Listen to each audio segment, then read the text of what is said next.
शांतिरक्षक कल्याण संस्थान पोलीस मित्र Dhule, Gayatri social and welfare संस्था व अखिल भारतीय नवोदय युवा युवती मंच संयुक्ताने नारी शक्ती महिला सन्मान पुरस्कार संपन्न। जिल्हा परिषद सभागृह येथे दिनांक 15 मार्च 2026 रोजी शांतिरक्षक कल्याण संस्था पोलीस मित्र धुळे जिल्हा व अखिल भारतीय नवोदय युवा युवती मंचच्या वतीने या ठिकाणी राज्यस्तरीय नारी शक्ती महिला सन्मान पुरस्कार प्रमुख मान्यवरांच्या उपस्थितीत कार्यक्रम संपन्न झाला।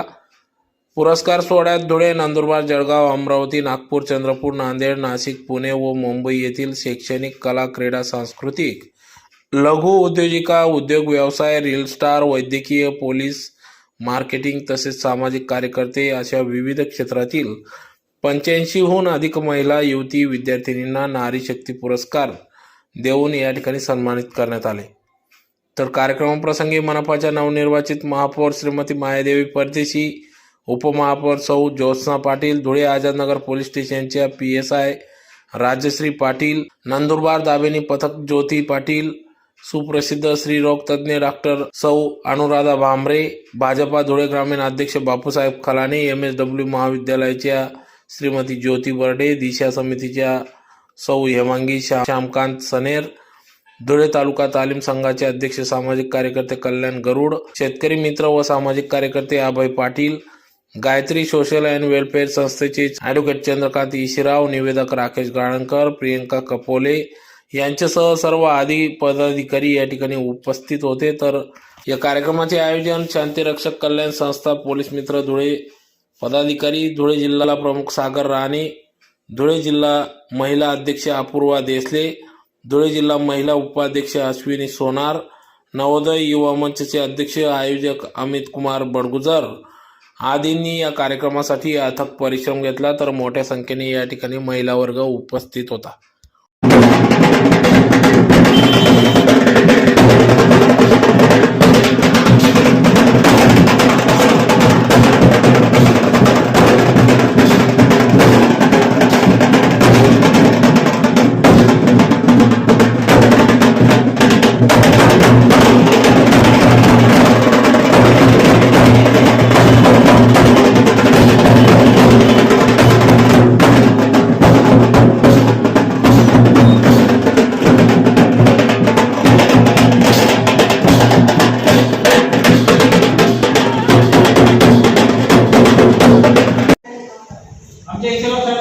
गायत्री सोशल वेलफेअर संस्था असेल किंवा माझी अखिल भारतीय नवोदय युवा मंच असेल, या तिन्ही संघटनांनी एक विचार केला की आपल्याला एक कार्यक्रम घ्यायचा आहे।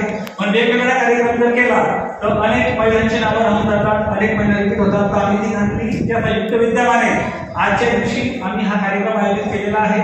जसं मी तुम्हाला अगोदरच म्हटलं की पूर्ण महाराष्ट्रामधून बारामती असेल, कोल्हापूर असेल, नंदुरबार, धुळे, जळगाव असेल, कोल्हापूर असेल, त्याच्यानंतर चंद्रपूर, नागपूर असेल किंवा नाशिकहून आलेल्या महिला असतील, नंदुरबारच्या आमच्या ग्रामीण पथकच्या मॅडम असतील, अशा अनेक महिला विविध क्षेत्रातून आपल्याकडे नामांकन पाठवलं, आपण त्यांची निवड केली आणि निवडच्या माध्यमातून 120-30 पेक्षा अनेक महिलांनी आपल्याला प्रस्ताव पाठवला, त्यांना आम्ही निवड केली। आणि सर, व्यासकर, भाभीजी, मॅडम, तुम्हाला खरं सांगायची अनेक अशा महिला होत्या की त्यांचे ऐकून खूप छान वाटतं की खूप चांगलं आलं वेगळं काम आहे। अनेक महिला तर अशा की बचत गटच्या 50पेक्षा जास्त महिलांची नाव आपल्याकडे होती, बरोबर। अनेक गावातील सरपंच महिलांचे प्रत्येक आपल्याकडे होते, पण यांना आपण निवड केली। निवड करायला आम्हाला बराचसा वेळ लागला आणि त्या माध्यमातून आता हा कार्यक्रम आयोजित झालेला आहे। तर आई म्हणून, गृहिणी म्हणून आपल्यावरती बऱ्याच जबाबदाऱ्या असतात आणि त्या सर्व जबाबदाऱ्या सांभाळत आपण वेगवेगळ्या क्षेत्रांमध्ये जी उंची गाठलेली आहे, ती वैद्यकीय फील्ड असो, लीगल फील्ड असो, पोलीस फील्ड असो, पॉलिटिकल फील्ड असो, अशी कोणतीही फील्ड, असं कोणतंही जागा अशी उरलेली नाहीये जिकडे अजून महिलेनी प्रवेश केलेला नाहीये। हे सगळं असून जेव्हा जागतिक महिला दिन साजरा केला जातो तेव्हा एक महिलेची अशी प्रतिमा उभारली जाते की महिला म्हणजे कालिका माता आहे किंवा अशी देवी आहे की जिला असे अनेक हात आहेत, 10 हात ह्या साईडला, 10 हात या साईडला। मग एका हातामध्ये लॅपटॉप असतो, दुसऱ्या हातामध्ये बाळाला भरवायसाठी असा हात पुढे केलेला असतो, दुसऱ्या हातामध्ये स्वयंपाकासाठी अशी कच्ची असते, दुसऱ्या हातामध्ये अजून काहीतरी सामान असतं, तलवार असते. तर ही जेव्हा स्त्रीची प्रतिमा समोर मांडतात तेव्हा एक ना स्त्रीकडनं एक अपेक्षा असते की स्त्री म्हणजे सुपर वुमन आहे, तिला सगळं आलंच पाहिजे. आणि समाजाची स्त्रीकडे बघण्याचा दृष्टिकोन असा आहे की तिला स्वयंपाक पण आला पाहिजे, तिला घर पण व्यवस्थित सांभाळता आलं पाहिजे. आणि आता जेव्हा स्त्री हक्काची मागणी केली जाते, स्त्री पुरुष समानता बोलली जाते, तेव्हा तिने पुरुष प्रधान संस्कृतीमध्ये अशा प्रकारे वावरलं पाहिजे की तिला काही घरदार पण नाही. पुरुष ज्या प्रकारे काम करतो त्याच प्रकारे स्त्रीनं सुद्धा काम केलं पाहिजे, अशा तिच्याकडनं अपेक्षा असते. तर जागतिक महिला दिनाच्या निमित्तानं इकडे प्रत्येक प्रोफेशनल फील्डमध्ये उत्तुंग कामगिरी केलेल्या सर्व महिला असताना मला एक प्रकर्षानं सर्वांना जाणीव करून द्यायची आहे की स्त्रीची जी मृदुता आहे, तिची जी बेसिक क्वालिटी असते नर्चरिंगची क्वालिटी, ती तिची सगळ्यात डिस्टिंक्टिव्ह क्वालिटी असते. आणि जेव्हा आपण स्त्री पुरुष समानता म्हणत असतो ना, तेव्हा ही एक अशी क्वालिटी आहे की जी कदाचित त्या स्त्रीला पुरुषापेक्षा थोडंसं मोठ्या पदावरती पोहोचवून देते. आणि जेव्हा आपण स्त्रीचा सत्कार करतो, जेव्हा त्यांचं कौतुक करतो, तेव्हा हे विसरू नका की जी स्त्री घर सोडून बाहेर पडत असते तेव्हा तिला घरातून बाहेर पडण्यासाठी जे लोक मोटिवेशन देतात त्याच्यामध्ये अर्थात पुरुष असतातच, पण अजून एखादी अशी खमकी स्त्री असते जी तिचा परिवार सांभाळत असते, जी तिची मुलं सांभाळत असते. आणि असं म्हणतात it takes a village to raise a child. जेव्हा एका स्त्रीला घराबाहेर पडायचं असतं किंवा मूल वाढवायचं असतं तेव्हा ती एकटी कधीच करत नाही. तिचं पूर्ण घरदार, तिचं कुटुंब, तिचा नवरा असेल, तिची सासू असेल, तिचा धीर असेल, जाऊ असेल, नणंद असेल, घरी घर सांभाळणाऱ्या वेगवेगळ्या बायका असतात, स्टाफ असतात, तिचे शेजारी असतील, तो समाज असेल, ते सर्वजण जेव्हा एकत्र येतात तेव्हा कुठं ती स्त्री तिचं घर सोडून बाहेर ऑफिसमध्ये किंवा अशा वेगवेगळ्या क्षेत्रामध्ये प्रवेश करते आणि पुरुषाच्या खांद्याला खांदा लावून ती वाटचाल करत असते. अतिशय सुंदर आणि चांगला आयोजित केला. आपण टाळ्या वाजून त्याचं मनपूर्वक अभिनंदन करू. कारण कुठलाही कार्यक्रम करायला खूप अडचणी, खर्च असतो, खूप मदत लागते. एक दिवस आम्ही बरोबर माझी योगायोगाची भेट झाली आणि मी मी जिल्हाध्यक्ष असल्यामुळे, तसेच मी या सभागृहात जिल्हा परिषद सदस्य म्हणून, सभापती म्हणून बरेच 20 वर्ष काम केलेले. माझ्या एक शैक्षणिक संस्था आहे. तर अमितला मी म्हटलं, मी फिल्म इंडस्ट्रीत काम करतो, छोट्या छोट्या फिल्म बनवतो. आणि मी त्याला स्वतः पालकमंत्री नामदार जयपालराव आपले जिल्ह्याचे पालकमंत्री सगळ्यांना मदत करत असतात.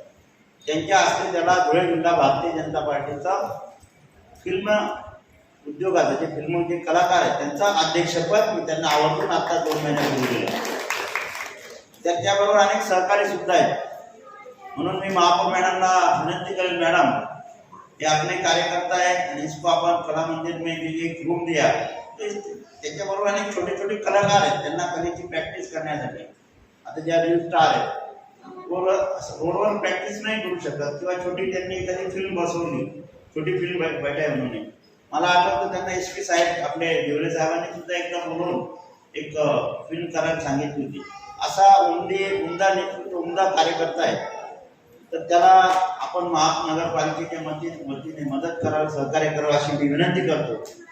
तसेच मी महाराष्ट्र शासनाला, आमच्या पालकमंत्र्यांमार्फत विनंती करेन की पूर्ण महाराष्ट्रात तसे विभागवाईज शासकीय कमिटी असतात शासकीय, आणि त्या शासकीय कमिटीवर अमितला घ्यावं अशी मी पालकमंत्री जयपाल भाऊ यांना विनंती करणार आहोत.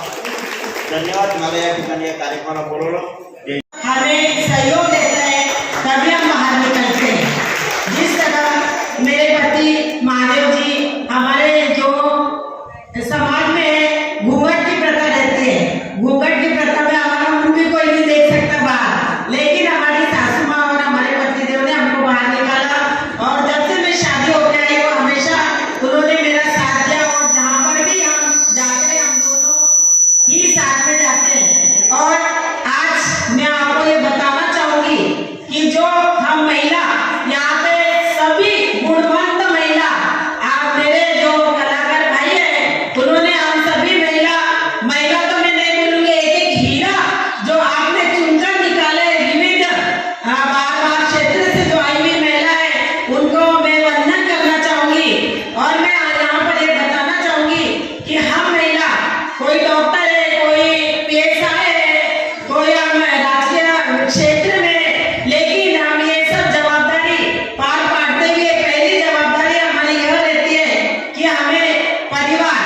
परिवार की पहली जवाबदारी पार पड़ने के बाद ही हम बाहर निकलते। बाहर निकलने के बाद हम कब घर पे पहुंचेंगे, हमें वहां की भी जवाबदारी हमारे ऊपर रहती है। लेकिन मैं आपको ये बताना चाहूंगी कि एक नारी सब पर भारी। जिस तरह आपको यहाँ पे महिला दिन का औचित्य साध कर हम महिलाओं का, नारियों का यहाँ पे सत्कार रखा है, उसी तरह हमारे देश के पंतप्रधान मोदी जी हम महिलाओं का पूरा ध्यान रखते हैं। जिस तरह से हमारे मुख्यमंत्री देवा बाबू की सभी लाडली बहनें यहाँ पे बैठी हुई है। जो भी हमारी बहनें, मैं आपको ये बताना चाहूंगी कि जो लाडली बहनों के जो ये पैसे 1500 रुपए थे, अब हमारे जो देवेंद्र बाबू आज नारी शक्ती पुरस्कार या कार्यक्रमाला मला बोलवलं आधी त्या सर्व आयोजकांचं मी खूप धन्यवाद करते। स्टेजवर बसलेले राजकीय सामाजिक क्षेत्रातील सर्वच, आरोग्य क्षेत्रातील सर्वच, पोलीस खात्यातील